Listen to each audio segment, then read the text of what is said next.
Olá, amigo da TV Justiça. Karina Zucolotto, eu e você conferindo os destaques da semana entre os julgamentos do plenário do Supremo Tribunal Federal. É claro, aqui na TV Justiça. É o Plenárias que está começando.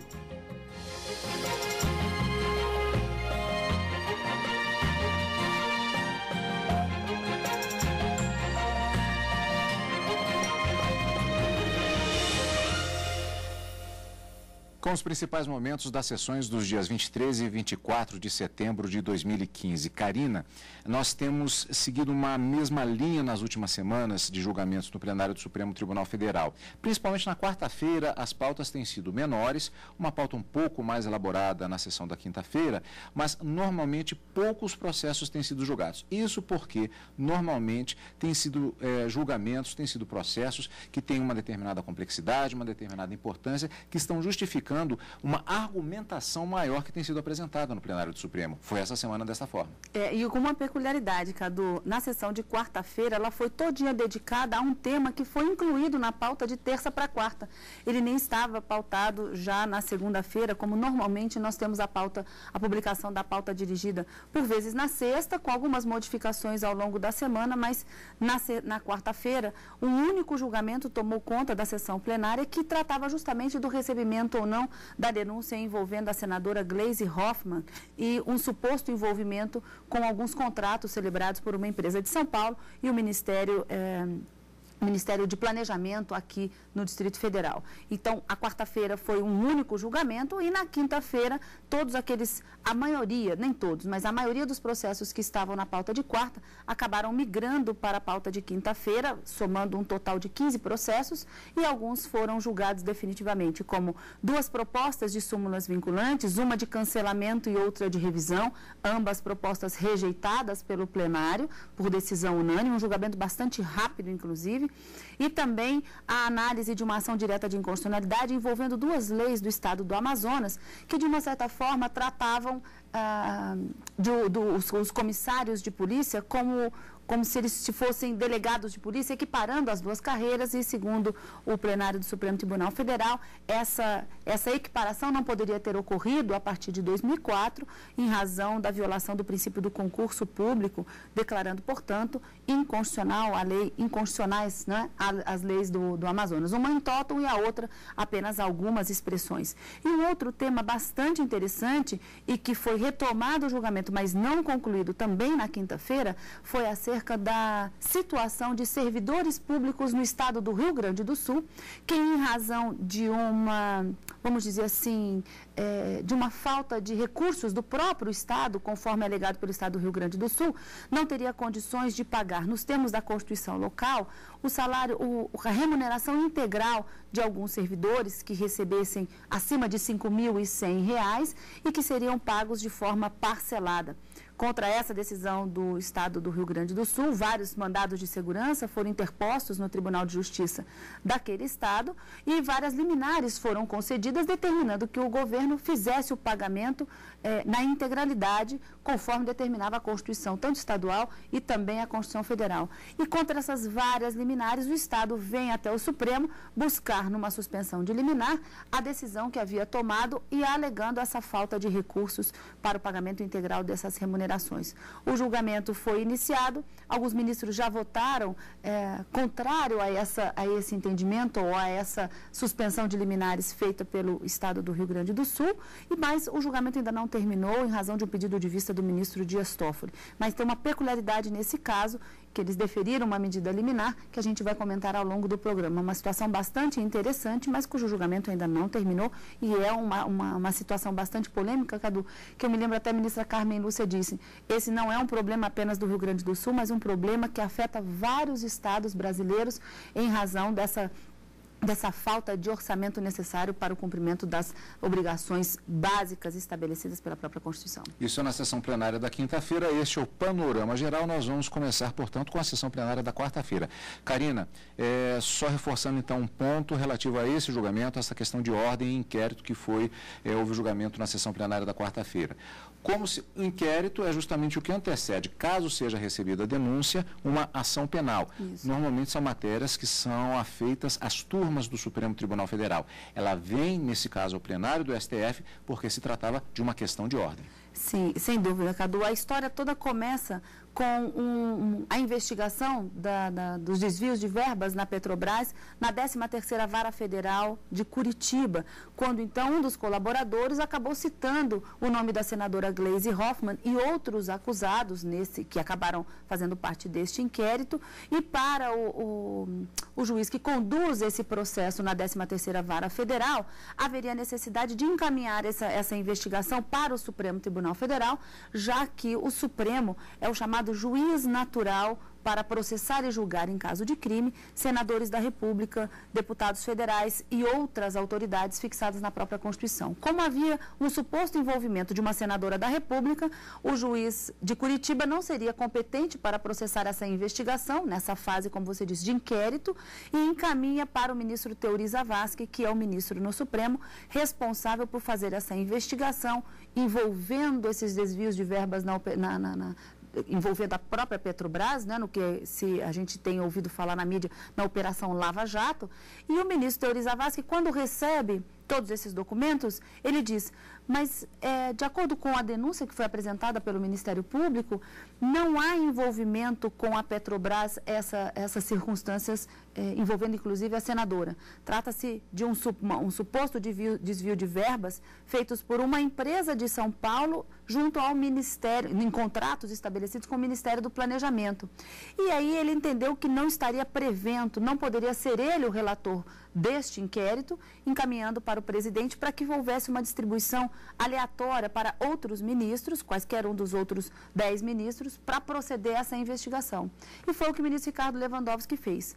Ele determinou a distribuição, que acabou caindo nas mãos do ministro Dias Toffoli. Isso foi questionado pelo Ministério Público e o ministro Dias Toffoli, na turma, resolveu, junto com os demais ministros, resolveu trazer essa questão ao plenário para decidir 3 pontos fundamentais que estavam sendo alegados. Primeiro, essa distribuição aleatória, que segundo o Ministério Público não deveria ser declinado outro ministro para ser o relator, mas sim o ministro Teori Zavascki,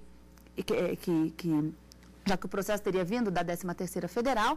Um outro caso seria em relação ao desmembramento dessa investigação e caso recebida como ação penal, a tramitação aqui no Supremo deveria ficar apenas em relação à senadora e não em relação aos demais acusados, que não possuem o que a gente chama de prerrogativa de foro, o que vulgarmente muitas pessoas falam em foro privilegiado. Essa não seria a terminologia técnica adequada, mas prerrogativa de foro em razão da função apenas para a senadora. E um outro ponto seria para qual juízo deveria ser encaminhado, portanto, a cópia dessa investigação para que os outros acusados pudessem ser processados. Para a Justiça Federal de São Paulo, já que as empresas envolvidas nessa suposta fraude nos contratos celebrados com o Ministério do Planejamento seriam de São Paulo, ou se deveriam ser encaminhados para a 13ª Vara Federal de Curitiba, onde estão sendo processados e investigados todos aqueles envolvidos com essa chamada Operação Lava Jato. Eram 3 pontos, então, o ministro Dias Toffoli resolveu trazer em questão de ordem para o plenário. Por isso, saiu da turma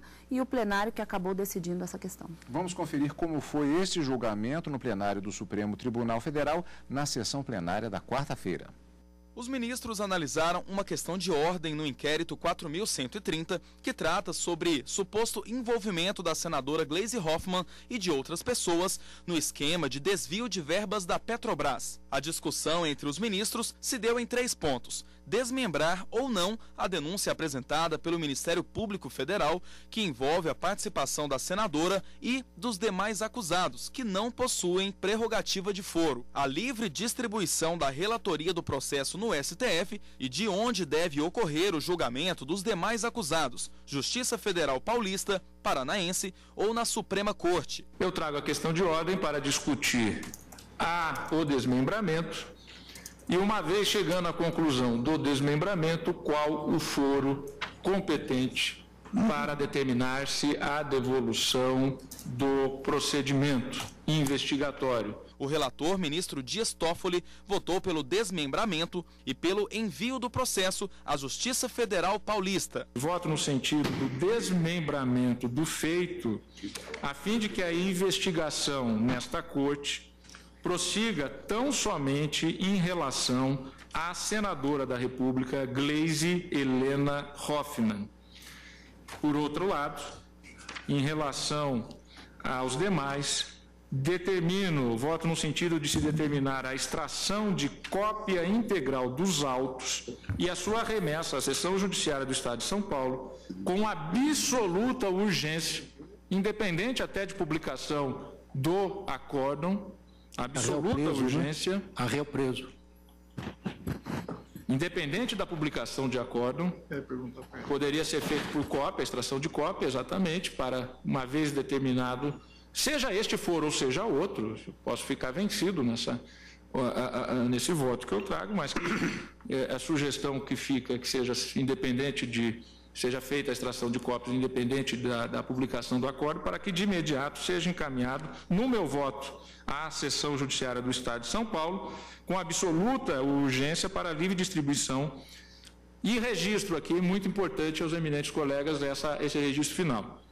Preservando-se a validade dos atos já praticados, para que não haja uma rediscussão em relação aos atos já praticados. Desde logo, assento na minha proposição de voto que ficam preservados todos os atos, a validade de todos os atos já praticados pela aplicação da teoria do juízo aparente. Concluo atentando para o sigilo que ainda permanece a respeito de vários dos elementos. E é nesse sentido que voto, senhor presidente, acatando o desmembramento e sugerindo a remessa imediata da extração de cópias para livre distribuição no foro da Seção Judiciária Federal de São Paulo. Na sequência, o voto do relator foi seguido pelos ministros Edson Fachin, Teori Zavascki, Rosa Weber e Carmen Lúcia. O ministro Luiz Roberto Barroso votou com o relator, exceto quanto à competência da Justiça Federal Paulista investigar os fatos. O ministro Teori, acompanhado pelo ministro Toffoli, entendem que a conexão maior em São Paulo. Eu acho que eu não tenho que decidir isso.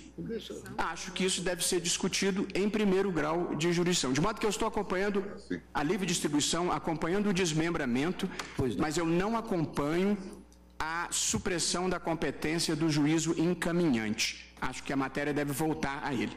E nesse ponto, o ministro Gilmar Mendes divergiu ao entender que o processo deve ter como relator o ministro Teori Zavascki, mas concordou com o ministro Barroso quanto ao encaminhamento do processo para a Justiça Paulista. Temos diversos crimes praticados pelo que aparenta ser uma mesma organização criminosa, com os mesmos métodos de atuação. Um exemplo mais aproximado do caso em que estamos trabalhando seria de uma investigação de tráfico de drogas no Distrito Federal, em que fosse descoberto que a quadrilha rouba carros em Goiás para trocar pela mercadoria e lavar o produto do crime em São Paulo. Não haveria nenhuma dúvida sobre a reunião dos processos.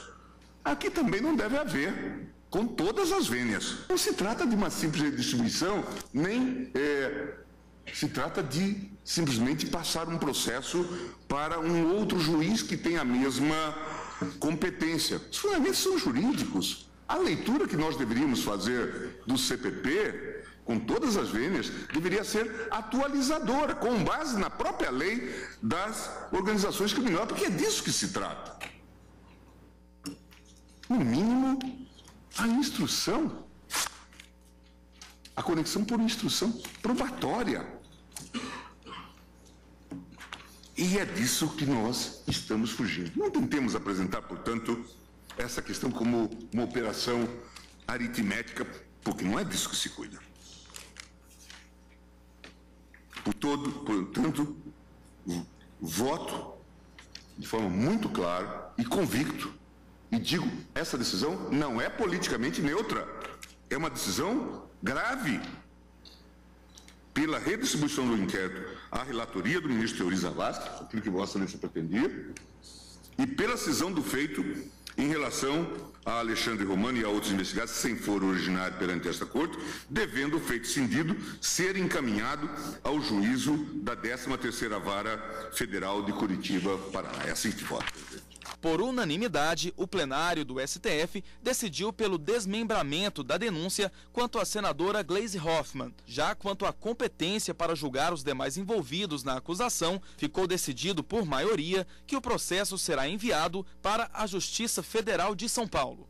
Portanto, a sessão plenária da quarta-feira foi não apenas o grande destaque, foi o único julgamento, mas que se estendeu justamente por toda a sessão da quarta-feira, como bem disse a Karina, um processo, inclusive, que não estava previsto na pauta divulgada desde a sexta-feira, que foi modificada, inclusive, da terça para a quarta-feira, tivemos a entrada deste processo julgado neste ponto, na sessão plenária da quarta-feira. Vamos para a sessão plenária da quinta-feira. O Supremo Tribunal Federal suspende multa aplicada ao governo gaúcho por parcelar salário dos servidores. A discussão se deu porque o governo do Rio Grande do Sul questionou um entendimento do Tribunal de Justiça Estadual que se posicionou contra o parcelamento do pagamento dos servidores públicos. O ministro Teori Zavascki havia pedido vista do processo em agosto. Hoje, o ministro votou pela não suspensão da liminar, ou seja, pelo pagamento integral dos salários dos servidores. O ministro determinou ainda a suspensão da multa de R$50 mil por dia aplicada ao governo gaúcho pelo descumprimento da decisão tomada em um dos mandados de segurança. A multa diária, as trentes, é típico meio executivo de coação. Atuando sobre a vontade do devedor, ela visa a fazer com que o devedor satisfaça, sob pressão, a prestação que deveria espontaneamente entregar a seu credor. Daí afirmar-se que a execução por meios coativos é forma de execução forçada indireta, já que o cumprimento da obrigação ocorre não diretamente pela ação do judiciário, mas pela do próprio devedor. Esse meio executivo, todavia, não pode ser adotado no caso. Em primeiro lugar, porque, conforme antes lembrado, o procedimento executivo de obrigação de pagar quantia, quando exercida contra a Fazenda Pública, é necessariamente do artigo 730 do CPC e do artigo 100 da Constituição, ainda quando a obrigação de pagar for imposta por mandado de segurança. Esse procedimento não contempla e nem é compatível com a aplicação de astrentes. Em segundo lugar, porque em nosso sistema de processo é incabível a aplicação de astrentes como meio executivo de pagar quantia, mesmo que o devedor seja pessoa de direito privado. Quer dizer, a aplicação de astrentes não se admite como meio executivo nem contra o devedor privado. Quer dizer, não existe meio executivo de coação por astrentes para execução forçada de quantia certa. Em terceiro lugar, pela peculiaridade da situação. Os documentos trazidos aos autos demonstram que, desde o primeiro dia do mandato, o governador implementou medidas de austeridade de largo alcance. Todavia, diante do quadro de arrecadação decrescente, que é uma realidade nacional, o impasse apenas recrudesceu. Por mais drástica e impopular que a medida de parcelamento de salários possa se revelar, é irresistível dobrar-se a evidência de que o ente federativo atravessa a situação de desabrido de exaustão orçamentária, que impede o adimplemento tempestivo das suas obrigações financeiras mais elementares. Nesse cenário em que a capacidade de pagamento do Estado é das mais rarefeitas, as astrentes não haverão de ter serventia alguma para a efetividade do direito de recebimento tempestivo. A ministra Carmen Lúcia e o ministro Roberto Barroso seguiram o voto do colega. A solução que nós produzirmos aqui vai ser uma solução que, de certa forma, vai se replicar. Eu estou de acordo com a tese jurídica de Vossa Excelência, que eu acompanho, de que remuneração não deve estar sujeita a parcelamento fora do mês em que devido este pagamento. De modo que, nesse particular, eu estou acompanhando Vossa Excelência. Considero, no entanto, mais do que plausível, bem fundamentado, o argumento do ministro Teori de que, diante de uma situação em que o não pagamento decorre de impossibilidade material, o fato de nós impormos uma sanção pecuniária para forçar este pagamento, ela é inócua e, além disso, agrava a situação do Estado. Quer dizer, o papel da astrente é compelir alguém a uma obrigação de fazer que dependa dele e que ele, a pessoa, podendo cumprir, se recusa a fazê-lo. Eu penso que a hipótese aqui é de impossibilidade material. de modo que eu não consigo ver sentido na imposição de uma multa a alguém que não tem a possibilidade de se comportar diversamente. De modo que eu também acompanho, e nesse particular o ministro Theori, para excluir a aplicação da multa por esta razão. Se eu tivesse algum motivo para supor que o Estado do Rio Grande do Sul não está cumprindo a decisão porque não quer, evidentemente a minha posição seria outra. Portanto, eu acompanho, no particular, o voto do ministro Theori. Agora, há duas observações que gostaria de fazer ainda, presidente. As duas, a primeira é uma observação de lege ferenda, que eu já havia vislumbrado no caso de greves no serviço público. O desejável é que houvesse aqui uma instância mínima de mediação dessa disputa, de mediação deste conflito. Porque eu percebi, ministro Theori, uma perversidade aqui, que é uma posição estratégica do Rio Grande do Sul e compreensível.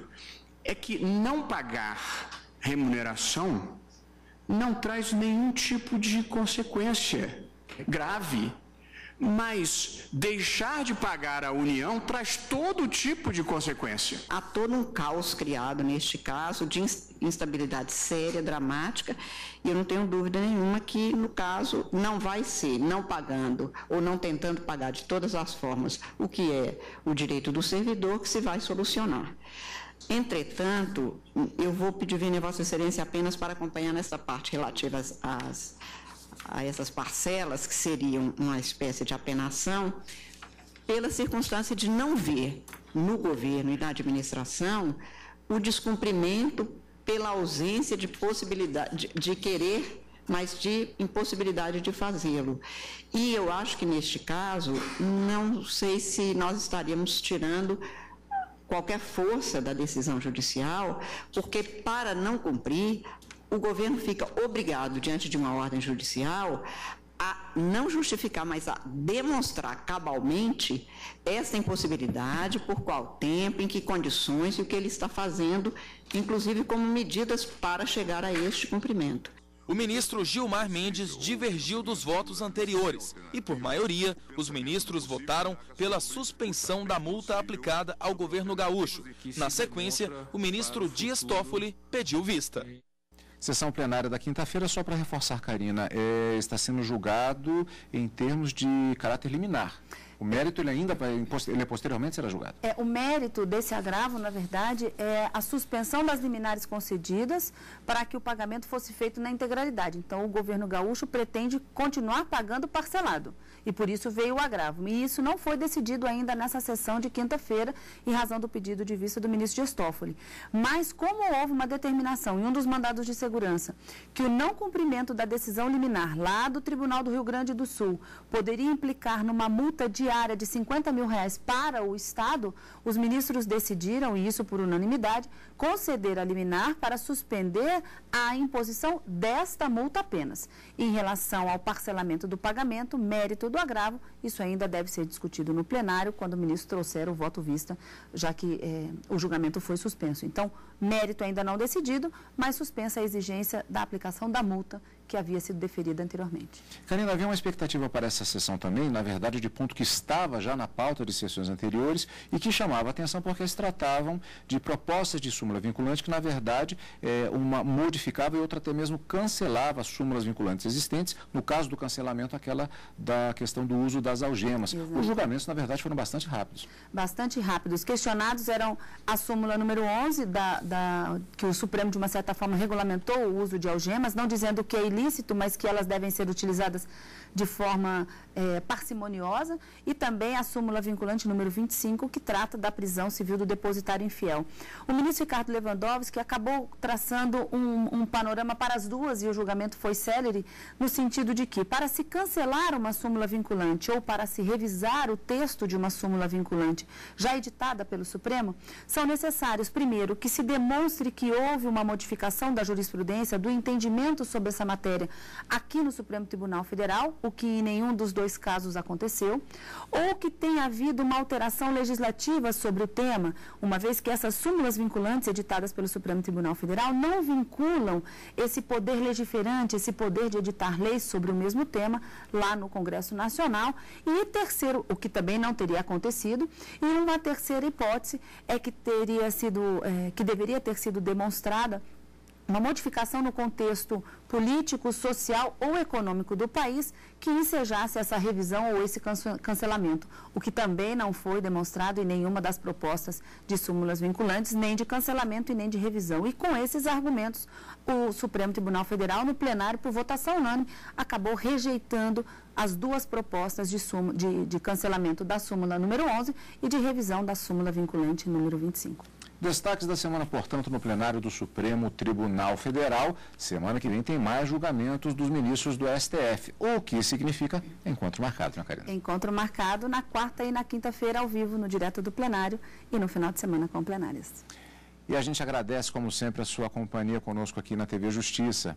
E você vai continuar, é claro, conosco aqui na TV Justiça.